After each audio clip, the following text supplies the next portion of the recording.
Hi everyone, welcome back to my channel Commerce and Management Studies. So in the today's video, we are going to start with the concept of directing. इससे पहले हम playlist में planning, organising और staffing के सारे concepts detail में कर चुके हैं. The notes are available on the Telegram channel, so do check them out. Anyhow, now we going to start with the concept directing. अब डायरेक्टर तो आप सबको पता ही क्या होता है. जब एक मूवी बनती है, कास्टिंग होती है, स्टोरी लाइन बनती है, एवरीथिंग इज देयर, बट जब तक डायरेक्टर एक्शन नहीं बोलेगा मूवी बननी स्टार्ट नहीं होगी. Similarly, here is the concept of directing. What is directing? So basically, directing is the process जिसमें managers actually में instructions देते हैं, guide देते हैं, guidance देते हैं and check करते हैं that the people are actually working towards achievement of the goals. So this is an action oriented function of management. इससे पहले जितने functions आपने पढ़े हैं, planning, organizing, staffing, they all are not successful till directing is there. That is why directing is also known as the heart of the management. Directing is said to be the heart of the management process because planning, organizing and staffing, they will have no importance if the direction function does not take place. आपने plan कर लिया, आपने organisation का structure बना लिया, आपने लोगों को हायर कर लिया, पोजीशंस क्रिएट कर ली, but unless the people are not starting to work, all of this is of no use. So directing is also known as the heart of the management and this is the action oriented function of management. So directing के characteristic, it's a pervasive function. जहाँ पे भी आपको pervasive word दिखे, इसका मतलब है सभी लेवल्स पे. ठीक है, परवेसिव का मतलब होता है एट ऑल लेवल्स. तो डायरेक्शन हर लेवल पे चाहिए, from the lowest worker to the highest level of management. सबको एक एक्शन ओरिएंटेड, एक गाइडेंस चाहिए how to work. It's a continuous activity. It involves a human factor. In fact, every function of management, in fact, complete management is what? It is managing men. So there is a human factor. It's a creative activity. Even if there is a set rules and regulations, her person की direct करने का तरीका, guide करने का तरीका अलग होता है. It's an executive function. ये एक्चुअली में आपकी सारी प्लानिंग्स को एग्जीक्यूशन में लेके आता है. So it's an executive function and it's a delegate function. Directing को आपको डेलीगेट करना पड़ता है. One person can not guide or can not instruct the entire organisation. You have to delegate this function, then only it is possible. So these are certain basic characteristics of directing. Moving ahead, importance क्या है directing की? As I told you, it is the heart of the management. It itself tells you the importance of, what is the importance of directing. Anyhow, it initiates actions. Finally आपकी सारी planning को actions में लेके आता है. It integrate efforts. Directing के बहुत ही important concepts हैं जो हम आगे पढ़ने वाले हैं. Motivation and leadership. तो मोटिवेशन और लीडरशिप ही है जो आपके एफर्ट्स को आगे लेके आते हैं एंड कंबाइन करते हैं. It is a means of motivation. It provides stability. It improves efficiency. Directing आपको एक सुपरविजन प्रोवाइड करता है. It ensures coordination. अगर सही डायरेक्शन मिल रही है, सही गाइडेंस मिल रही है, तो आपकी सारी एक्टिविटीज कोऑर्डिनेटेड होंगी. Every people will work towards a single goal. They won't be any conflicts, right? And it is very helpful in implementation of changes को एक्वायर करना ह्यूमन एलिमेंट, ह्यूमन फैक्टर के लिए बहुत डिफिकल्ट होता है. And this can only be done if there is good guidance and good motivation. So that's the importance of directing. Moving ahead, directing का जैसे मैंने आपको बताया, इसमें हम दो कॉन्सेप्ट्स को बहुत अच्छे से पढ़ते हैं. जैसे हमने जितने भी मैनेजमेंट के फंक्शंस के हैं, प्लानिंग में इंपॉर्टेंट होता है how to make decisions, right? Organizing में इंपॉर्टेंट होता है delegation, departmentation and decentralization. Staffing में होता है recruitment, selection, training, development, performance appraisal. ये सब चीज़ें स्टाफिंग के कॉन्सेप्ट में आती हैं जो कि हम ह्यूमन रिसोर्स मैनेजमेंट में भी पढ़ते हैं. On the other hand, directing में कॉन्सेप्ट्स आते हैं मोटिवेशन एंड लीडरशिप. तो what is motivation? Motivation, it is the process of stimulating people to action. लोगों को जो चाहिए उसके लिए उनके अंदर एक ड्राइव को पैदा करना, एक चाह को पैदा करना, that they have to work towards their goals. This is called motivation. So it is a process of stimulating actions. जो लोग करना चाहते हैं लेकिन they are something is stopping them, so just to motivate them to go ahead, that's called motivation. So it is derived from a word called motive. और motive का मतलब होता है needs, desires, wants, anything that drives you to do something, that is motive, and motivation comes from that word. So this is called motivation. Process क्या होता है motivation का? बहुत ही सिंपल सा प्रोसेस है. I mean this is not a very major concept, but motivation में सबसे important हम पढ़ते हैं थ्योरीज ऑफ मोटिवेशन. बहुत सारे एक्सपर्ट्स ने, रिसर्चर्स ने बहुत सारी थ्योरीज दी हैं कि मोटिवेशन है क्या, मोटिवेशन कहाँ से आती है, क्या चीज़ें हैं जो लोगों को मोटिवेट करती हैं टू अचीव देयर गोल्स, उन्हें हम थ्योरीज ऑफ मोटिवेशंस कहते हैं. So after this video, I'm going to make another video in which I'm going to cover 8 different theories of motivation. So we'll watch out for that later. Anyhow, process of motivation मतलब motivation का process क्या है? सबसे पहले there is a felt need or a deficiency. मतलब a person will feel कि कुछ कमी है, I want something. So that is there is a felt need or a desire or a deficiency. Then उस need को achieve करने के लिए एक stimulus, एक अंदर से drive आता है. And then you finally start to move towards completing those needs, fulfilling those desires. That is called accomplishment of goals. So this is a simple, very simple process of motivation. Then importance क्या है motivation की, क्यों लोगों का एक organisation के अंदर motivated रहना जरूरी है. So what is the importance of motivation for organization. इससे ऑर्गेनाइजेशन को क्या बेनिफिट मिलता है. Number 1, people will work, puts human resource into action. It improves the efficiency of the employees. It leads to achievements. It leads to achievements of the organizational goals. It builds friendly relationship. There will be less conflict among the people, and it leads to stability of the workforce. So that's the importance of motivation for the organization. Now let's talk about the importance of motivation for an individual person. एक person के लिए motivated रहना उसके खुद के लिए क्यों beneficial है. It will help the person to achieve the personal goals. अगर एक इंडिविजुअल मोटिवेटेड रहता है तो he will always have job satisfaction, which is very very important. Motivation आपको सेल्फ डेवलपमेंट की तरफ लेके जाता है. You reach your highest potential. And any individual will always gain by working in a dynamic team. Dynamic team ऐसी team जो कि change को बहुत जल्दी अडेप्ट करती है. It's very open minded team. और ये टीम बेसिकली एक मोटिवेटेड टीम है. So it's very important for everyone in the organization to stay motivated. That's the importance of motivation.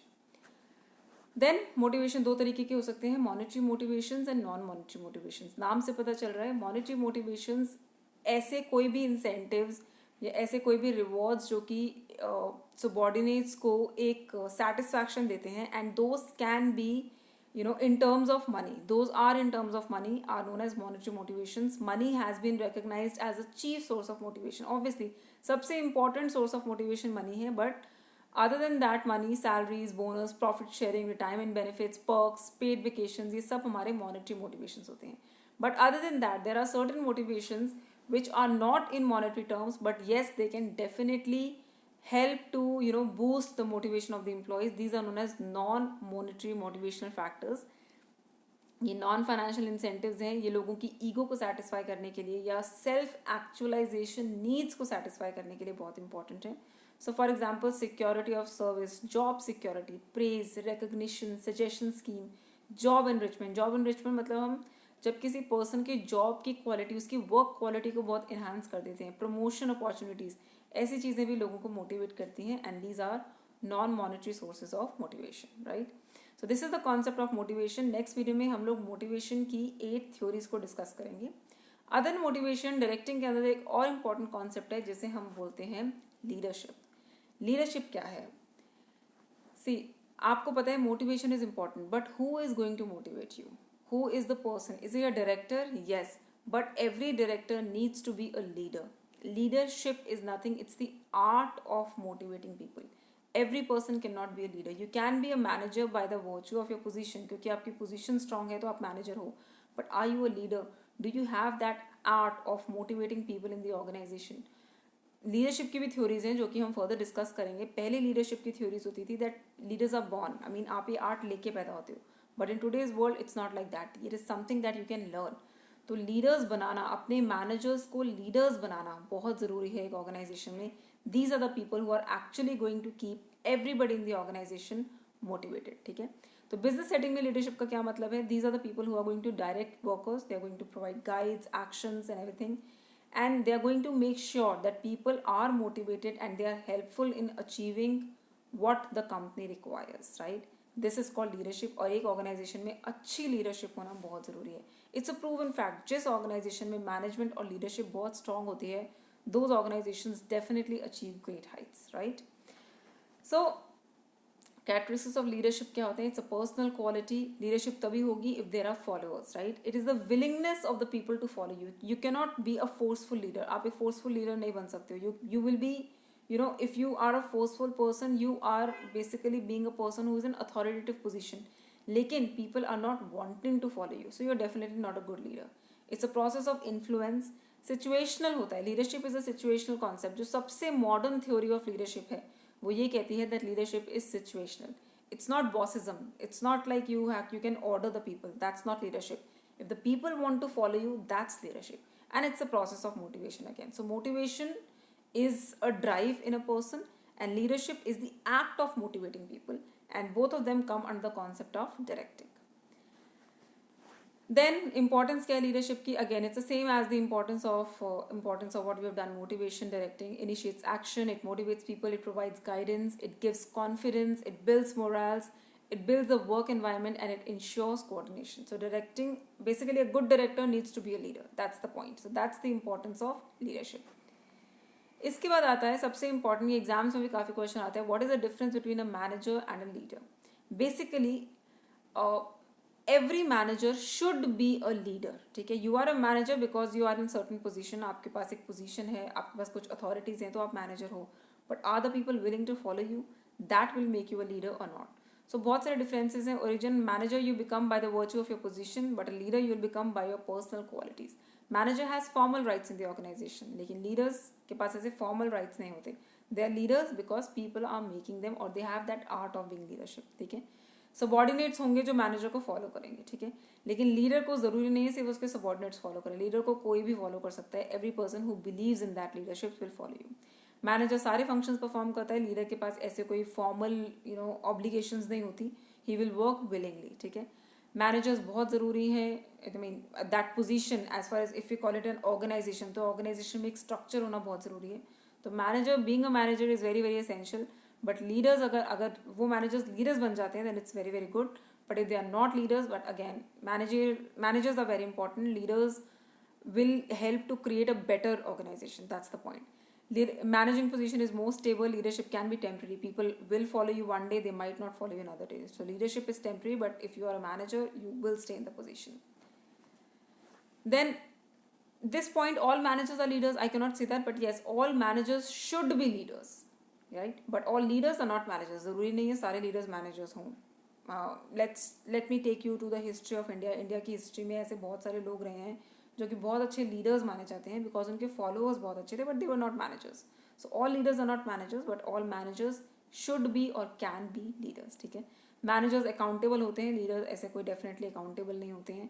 Manager organisational गोल से ही कंसर्न रहते हैं, but leaders आपकी personal growth, अपने जो फॉलोअर्स हैं उनकी सेटिस्फैक्शन का बहुत ध्यान रखते हैं.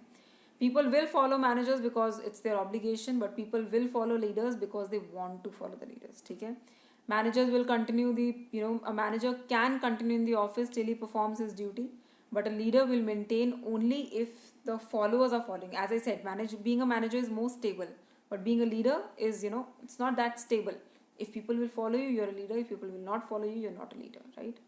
So these are some basic differences between managers and leaders. It's a very important concept, especially from the examination point of view. What is the difference between managers and leaders?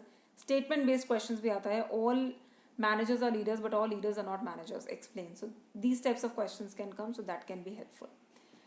Moving ahead, a good leader में क्या qualities होनी चाहिए? He should be inspiring, he should have integrity, clear goals, he should set good examples for the people. एक visionary होना चाहिए. He should be very good at communicating whatever he wants to with the followers. He should encourage the people, support the people, recognize the work of the people, stimulate work, and focus on team and interest of needs of the people, of the team member.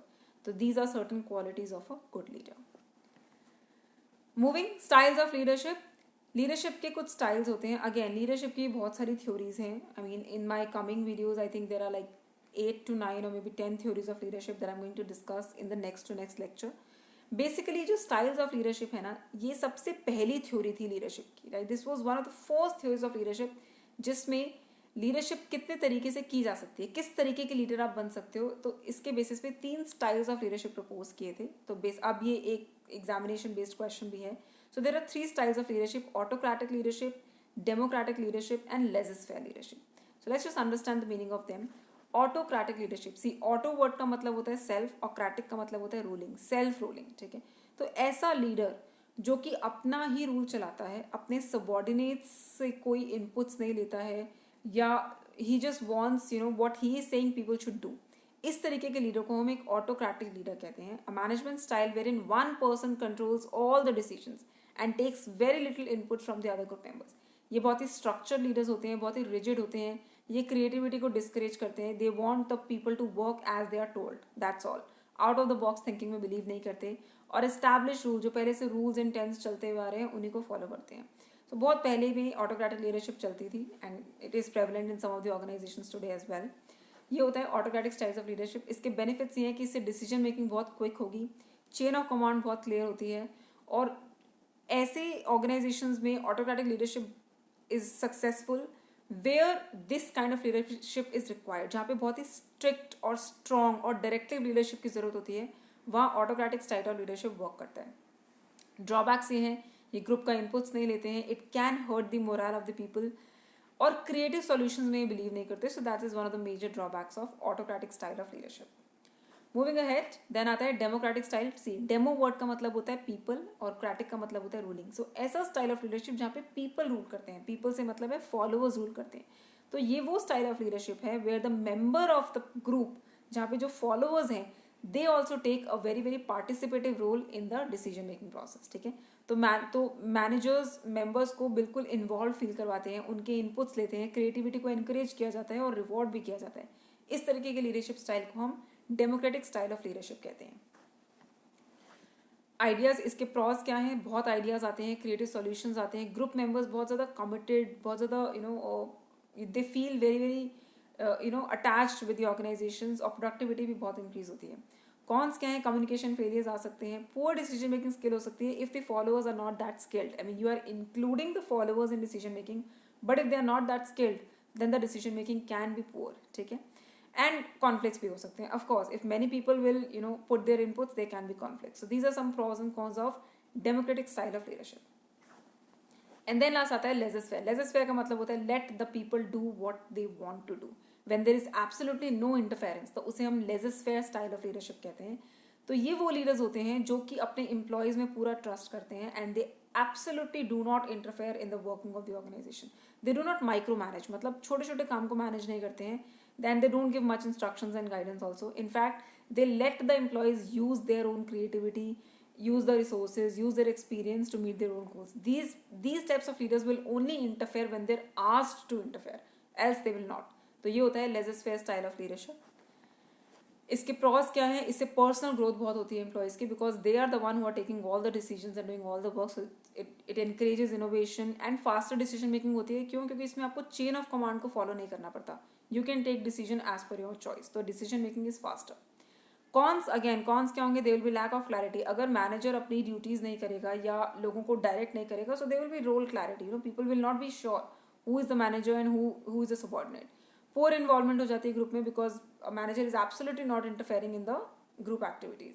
Accountability low हो सकती है और passivity होती है, क्योंकि इसमें manager is working passively. He is being involved only if he is asked to. He is not proactively working. He is working passively.